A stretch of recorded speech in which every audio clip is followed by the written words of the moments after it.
کسی ایک شخص کو اگر ہم اختیار کر لیں اور اس کو تعالیٰ لے لیں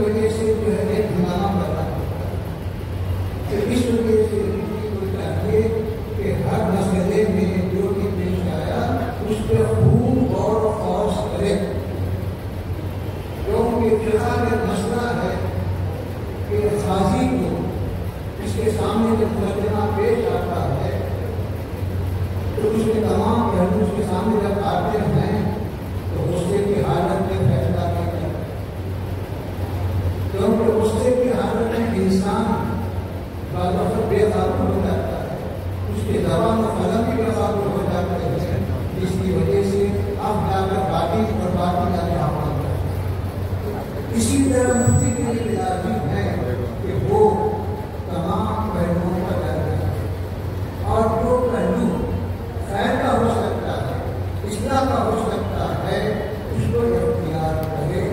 یہ مفتی کا بھی لازم ہے۔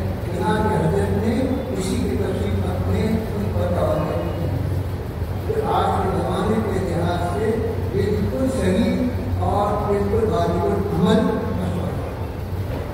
یہ نہیں کہ آج کل جو چاہے مفتی بن جاتا ہے، جو چاہے محرم بن جاتا ہے، جو چاہے بادشاہ، تو کسی کو کوئی رکاوٹ نہیں ہے۔ اب صرف جو ہے نبوت کا دعویٰ کافی تھا، آپ لوگ بھی شروع ہو سکتے ہیں کہ نبوت بھی جاری ہو رہی ہے، ولایتیں بھی جاری ہو رہی ہے، سب ہو رہی ہے، لیکن ان تمام فتنوں سے بچنے کا راستہ کیا ہے؟ تو ان بزرگوں کی کتابیں اور ان بزرگوں کی نصیحتیں یہی آپ کو بتا سکتے ہیں۔ ورنہ آج کا جو ماحول چل رہا ہے وہ ماحول سوائے علامت و تقاضے اور گمراہی کی کوئی اور راستہ نکالنا پتا نہیں۔ تو اس طرح سے حضرت کی جو کچھ شخصیت نقلیں ہیں آپ بتاتے ہیں، لیکن عام طور پہ ہم یہ سمجھتے ہیں کہ علم کتابیں لے کے آتا ہے، بخاری پڑھے تو علم آیا، تفسیر پڑھے تو علم آیا، فقہ پڑھے تو علم آیا، قرآن پڑھے تو علم آیا۔ یہ صحیح ہے، کتابوں سے بھی علم آتا ہے، لیکن کچھ ایسا بھی ہے کہ بغیر کتابوں کے علم آتا ہے، کتابوں سے بھی آتا، لیکن کتابوں سے پڑھ کے اپنے بڑا عالم سمجھنا یہ گمراہ ہے۔ کتاب محدود پوری محدود اور علم غیر محدود، تو محدود کو تو علم میں جو ہے دم کر رہا ہے، یہ بھی گمراہ ہے۔ تو پھر بتایا گیا کہ کچھ علم کتابوں سے آتا، کچھ علم جو ہے بغیر کتاب کے آتا۔ تو بغیر کتاب کے جو علم آتا ہے وہ کہاں سے آتا ہے، کیسا آتا ہے؟ کیونکہ کتابوں سے وجہ سے اس کو کوئی بات نہیں ہے، اس علم میں تو بھی شریک ہو سکتے ہیں۔ کتابوں کے ذریعے علم حاصل کرنے میں، مدارس کے ذریعے علم حاصل کرنے میں، مطالعے کے ذریعے علم حاصل کرنے میں مسلمان کے ساتھ غیر مسلم بھی شریک ہو سکتے ہیں۔ انہیں بھی بخاری پڑھتا، انہیں بھی معلومات کرتا، قرآن پڑھتا، اس کو معلومات اس کو بھی ہے، تو ہم کس بنا پہ دعویٰ کریں گے کہ ہم زیادہ عالم ہیں، جبکہ کتاب اس کے سامنے بھی میرے سامنے، وہ بھی جانتا میں بھی جانتا رہا، تو پھر ہم دعویٰ نہیں کرتے۔ یہ کچھ کتاب کے ہے صحیح، لیکن کچھ علم جو ہے کچھ اور جو خدا کی کرتا ہے، وہ علم کتابوں سے نہیں ملتا، وہ علم مطالعے سے نہیں ملتا، وہ علم کسی اور چیز سے نہیں ملتا، وہ خدا کی عطا سے ملتا ہے۔ اس کی ایک مثال آپ کو دیتا ہوں کہ ایک مزدور تھی، اب وہ اپنے آپ میں رہتے ہیں لیکن ان کا تعلق اللہ سے رہتا ہے، دنیا والوں سے نہیں رہتا۔ تو ایک لہریہ آیا، گمراہ آیا، آپ کو سوال کرنے لگا کہ حضرت جو چیز نظر آ رہی سب موجود ہے، اس کا مطلب ہے کہ ہر موجود چیز نظر آتی ہے، موجود ہے نظر آنا ہے، تو جب خدا موجود ہے تو نظر کیوں نہیں آتا؟ ہر چیز موجود ہے تو نظر آتی ہے، خدا جب موجود ہے تو نظر کیوں نہیں آتا؟ ایک سوال، اس کا جواب پھر اس کے بعد دوسرا سوال یہ کیا کہ شیطان پہ لعنت کیوں اور اس کی جو سزا بتائی جا رہی ہے کہ اس کو دوزخ میں ڈالا جائے گا. تو شیطان تو آگ سے بنا ہوا ہے تو آگ کو آگ میں ڈالنے سے کیا سزا ہو؟ پہلے آگ آگ میں ڈالنے تو سزا ہوتی ہے, آگ کو آگ میں ڈالنے سے کیا سزا ہوتی ہے؟ کیا مطلب ہے یار؟ پھر تیسرا سوال یہ کیا کہ سب کچھ تقدیر میں لکھ دیا گیا ہے تو پھر یہ کہنا کہ یہ سزا آپ بتائیے یہ 3 سوالوں کے معمولی سوال کروں یہ 3 سوال تیار کرنے کے لیے اس کو اپنی عمر گزارنی پڑی, کئی کتابوں کا مطالعہ کیا, اپنے آپ کو ماہر بنا کر کے 3 سوال بنا سکا, لیکن اس کا جواب 1 منٹ ہے. اس کے لیے ان کو کوئی کتابیں دیکھنا نہیں پڑا, کچھ عمر گزارنا نہیں پڑا, کسی استاد کے پاس جانا نہیں پڑا, کچھ نہیں پڑا. اس کا جواب صرف 1 منٹ ہے. تو آپ نے کیا کیا, ذرا بازو ڈھٹولا, بازو ایک مٹی کا ڈھیرا تھا اٹھایا اور اس کے سر پہ زور سے مارا. اس کی وجہ سے اس کا سر زخمی ہوگا, خون بہنے گا. اب وہ کیا کر سکتا ہے؟ سیدھا قاضی کے پاس گیا, جا کے شکایت کیا کہ میں اس موضوع سے 3 علمی سوال کیا, لیکن علمی سوال کا جواب دل سے دینے کے بغیر انہوں نے ڈھیلا لے کے مارا, مجھے زخمی کر دیا, اس کو سزا دی ہے.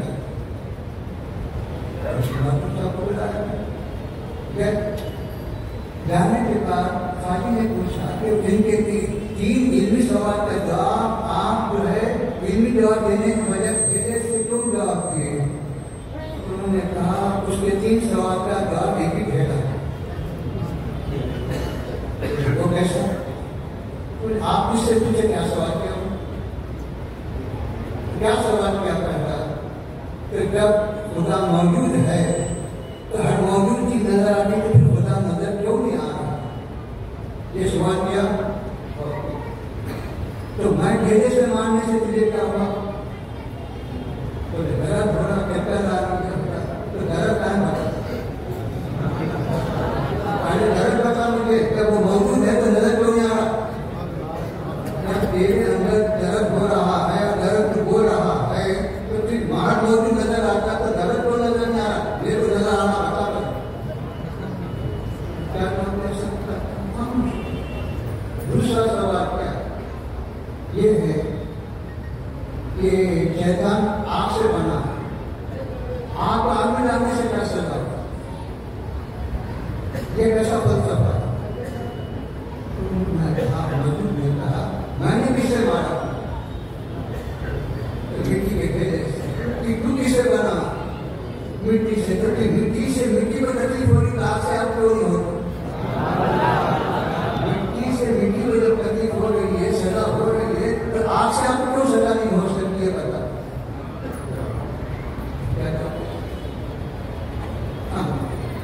تیسرا سوال, سب کچھ تقدیر میں لکھ دیا گیا تو یہ جزا اور سزا کیا؟ تو آپ نے پوچھا ان سے کہ سب تقدیر میں ہے تو پھر یہاں آگے کیوں جو شکایت کر رہا تھا تقدیر میں جب تیرا مار کھانا ہے, میرا مارنا تقدیر میں ہے, تیرا مار کھانا جب تقدیر میں ہے تو پھر یہاں کی کیوں شکایت کرتا؟ کیا کام ہے؟ اب کون سی کتاب میں آپ کو بتا کون سے جو نظر سے بھی بات کرتا ہے علم جو ہے یہ عطائی ہے اور کثرت ہے. کثرت سے حاصل ہونے والا علم اور ہے, عطا سے ملنے والا علم اور. اللہ تعالیٰ اپنے نیک بندوں کو کثرتی علم کے ساتھ ساتھ عطائی علم عطا فرماتا. تو یہ جو آپ ابھی وجہ سے کتابوں کی تفصیلات سماعت کرنا ہے, یہ جو ہے اللہ کے عطا کے بغیر ممکن ہے. ورنہ ہزاروں کتابیں ہیں, کوئی آدمی بیٹھ کے ادھر سے تھوڑا ادھر سے تھوڑا ادھر سے تھوڑا لکھ لیا تو اس کو تصدیق دے. ان بزرگوں کی کتاب میں کیا ہے؟ ان بزرگوں کی کتاب میں جو ہے حقیقت کیا ہے، سیاست کیا ہے، دین کیا ہے اور دینداروں کی علامت کیا ہے، یہ ساری چیزیں ان کتابوں سے ہم کو پتا چلتا ہے کہ ایمان کیا ہوتا ہے، اسلام کی کیا ہوتا ہے، تقویٰ کس کو کہتے ہیں، محبت کس کو کہتے ہیں. یہ ساری چیزیں ہم ان کی بزرگوں کی کتاب سے، ان بزرگوں کی صحبت سے حاصل کرتے ہیں. اس طرح سے جو ہے میرے کچھ اور دوستوں، حضرت علیہ السلام کی عظمت میرے دل میں اس وقت بیٹھی جب میں اپنے والد کے ساتھ مٹانا کی شرط جا رہا. ایک آدمی آپ سوال کیا میرے والد سے کہ حضرت یہ تصویروں کے اس پہ کچھ آیتیں اور کچھ وزارت وغیرہ لکھے دیے جاتے ہیں، اس کو جو ہے پانی میں ڈال کر پانی ڈالو بول کے بولتے ہیں، یہ کیا کرتا ہے؟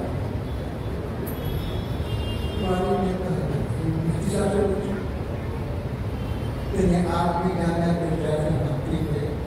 پھر اس کو شاید نے کہا کہ یہ مسئلہ میں حضرت سے عبداللہ شاہ صاحب علیہ رحمہ سے پوچھا، انہوں نے کہا جائز ہے.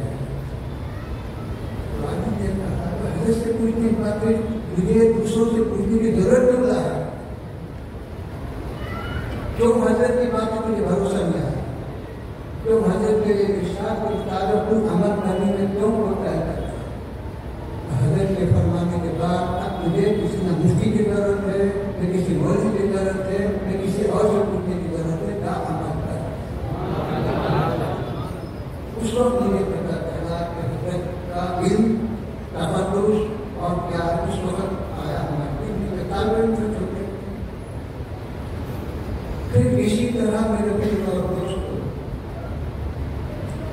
حضرت کا جو تفردش ہے وہ تو بہت سارے لوگ جو دیکھ چکے ہیں جانتے ہیں، اور بہت سارے لوگ جو نہیں دیکھتے وہ سن کر بھی جانتے ہیں. یہ اپنی جگہ ہے. لیکن حضرت کے ایک مرید یہ مجھ سے بیان کی کہ وہ اپنے ساتھیوں کے ساتھ حضرت سے ملاقات کے لیے آ رہے تھے. اس وقت جو ہے وہ ساتھی کو خیال ہوا کہ جب خدمت میں جا رہا ہے تو کچھ تحفہ دینا. تو یہ مگے کے ٹکڑے ہوتے ہیں وہ خریدے، تو وہ روپیہ 2 روپئے نے کہا تھا کہ 2 روپئے کے ساتھ لے لو. بولا انہوں نے دے دیے، لیکن اس کے ساتھ اور 3 دے دیے. لا کے حضرت کے خدمت میں پیش کی. حضرت نے فرمایا اس میں سے 3 نکال کو 7 دے. ابھی کسی بھی بات نہیں معلوم تھی کہ کیا ہے، کتنے میں خریدے، کیوں خریدے. آپ یہ بولنا اس میں سے 3 نکال کو 7. اب دینے والے کی حالت کیا ہوئی ہوتی ہے اور توبہ کی معافی کرنے لگے کہ میں اس خیال سے کہ 7 کیا حساب دے دوں، اس لیے میں دے گیا اس کو بدل گیا واپس کر دیں. اور میرے دوست جو اپنے والد کے ساتھ حضرت سے بیٹھ لیں گے کیا ہے میرا تو فرمایا کہ ہم لوگ بیٹھ کے تھے داخل سے جدا ہونا چاہیے. حضرت نے فرمایا کہ آپ کو کسی اور کو مرید ہے، جبکہ ان کو پہلی ملاقات ہے حضرت سے، پہلی ملاقات میں نہ کچھ اتنا کیا نہیں بلکہ یہ فرمایا کہ آپ کو کسی اور کی مرید ہے. اگر آپ چاہتے ہیں ہمارے سلسلے میں داخل ہونا تو پہلے ان سے کی اجازت لے سکتا. یا اللہ یا اللہ. تو اب کوئی پڑھنے میں کیا ایسا نہیں ہو سکتا کیا، ہو سکتا کیا، کرنے میں کیا حالت ہے، پتا ہے اس وقت ہے. لیکن اصول طریقہ اور طریقت کا جو ہے منہج ہے اس کو آپ کو پیش کرنا. مرید بنا لینا یہ جو ہے مرید بنا لو وہ الگ بات ہے، لیکن جانچ پڑتال کر کے داخلے سے نکل کرنا یہ لوگوں کا کام ہے. کوئی بھی آتا بنا دے ٹھیک ہے، لیکن یہ علم کتابوں سے نہیں ملا کہ انہوں پہلے سے مرید ہیں. اس میں کئی کتابیں نہیں، انہیں جو ہے دے دیا اس رحم پہ کی طاقت ہے، یہ ان میں عطائی ہے، یہ ان میں بتا کے جن کا سینہ کھول دیا تھا اللہ ان کے سینے سے یہ ساری چیزوں کو جو ہے روشن کر دیتا ہے۔ جیسا کہ آپ نے ابھی سماعت فرمایا کہ حضرت اس ولادت المساوی کے لکھنے سے پہلے تأمل میں تھے کہ میں کر سکوں گا یا نہیں کر سکوں، لیکن جب خواب میں حضور پاک علیہ الصلوۃ والسلام کا دیدار نصیب ہوا اور آپ نے اپنے سینے سے جب اتار لیا تو پورا فیض علم کا عمل کا سب آپ کے سینے میں آ گیا۔ جب حضور پاک علیہ الصلوۃ والسلام کا راز پیدا ملتا ہے، راز فیض ملا ہے، تو پھر آپ علم کی کیا کمی ہو سکتی ہے، اب کسی چیز کی اور کیا کمی ہو سکتی ہے۔ قرآن کے حدیث شریف میں آتا ہے کہ حضرت ابو ہریرہ رضی اللہ تعالیٰ عنہ تمام صحابہ میں سب سے زیادہ روایتیں ابو ہریرہ رضی اللہ تعالیٰ عنہ اور دوسروں سے نہیں کی روایت، کسی سے کم ہے، کسی سے زیادہ ہے، کسی سے کم ہے، لیکن حضرت ابو ہریرہ سے بہت زیادہ روایت۔ تو لوگوں نے بہت شک کہ سب خطر ہوا کسی کے عمر ہے، عثمان ہے اور بڑے بڑے صحابہ ہیں، ان سے جو مرنے کی بات مختصر ہے اور ان سے بے شمار روایت ہے۔ تو انہوں نے کہا سن کہ میں جو ہے غریب آدمی ہوں، مدینہ منورہ میں میرا جو رشتے دار تھا تو چھپانا تھا، میں آ کے حضور پاک علیہ الصلوۃ والسلام کی خدمت میں رہ، میرے نہ تجارت تھی، نہ زراعت تھی، نہ خاندان تھا، نہ کوئی اور تھا، تو مجھے کہیں جانے کی ضرورت ہی نہیں پڑی۔ ماں باپ کی صحابہ کے کاروبار تھی، تجارت تھی، خاندان تھا، یہ سارے مسائل ان کے تھے، اس کی وجہ سے وہ زیادہ وقت آپ کی خدمت میں نہیں دے سکتے تھے، اس لیے وہی درجات بڑھایا۔ دوسری وجہ کہ میں نے ایک مرتبہ حضور پاک علیہ الصلوۃ والسلام سے عرض کیا کہ حضور آپ میرے لیے ایسی دعا فرمائیے کہ میں کبھی بھولنے نہ پاؤں، میرا حافظہ کبھی بگڑنے نہ پاؤں۔ تو حضرت ابو ہریرہ رضی اللہ تعالیٰ عنہ کے اس معروضے پر حضور پاک علیہ الصلوۃ والسلام نے اپنے چادر پھیلانے پھیلائی۔ اس کے بعد حضور پاک علیہ الصلوۃ والسلام نے کچھ دعا پڑھی اور اس پہ دم کر دیا اور بنا کے کو لپٹ لو، اس کے بعد تم کبھی نہیں بھولے۔ تو حضرت ابو ہریرہ رضی اللہ تعالیٰ عنہ کہتے ہیں اس کے بعد میں کبھی کوئی چیز نہیں بھولتا، تو میری روایت میں شک مت کرو، کیونکہ میرے حافظے کے لیے حضور پاک علیہ الصلوۃ والسلام سبحان اللہ سبحان اللہ۔ اور آپ نے جب دعا فرمائی ہے تو دعا رد نہیں ہوتی، میرے بعد میں شک کرنے کی ضرورت نہیں ہے۔ تو اس طرح سے اللہ کا فیض اس پر جاری ہوتا ہے۔ حضور پاک علیہ الصلوۃ والسلام کی عنایت جس کے ساتھ ہوتی ہے اس کے لیے سب راستے آسان ہوتے ہیں۔ آج کے زمانے کی فتنوں سے بچنا ہے کہ اولیاء کی صحبت اختیار کرو اور ان کے راستے پہ چلنے والے ان کے جو جانشین ہیں ان کی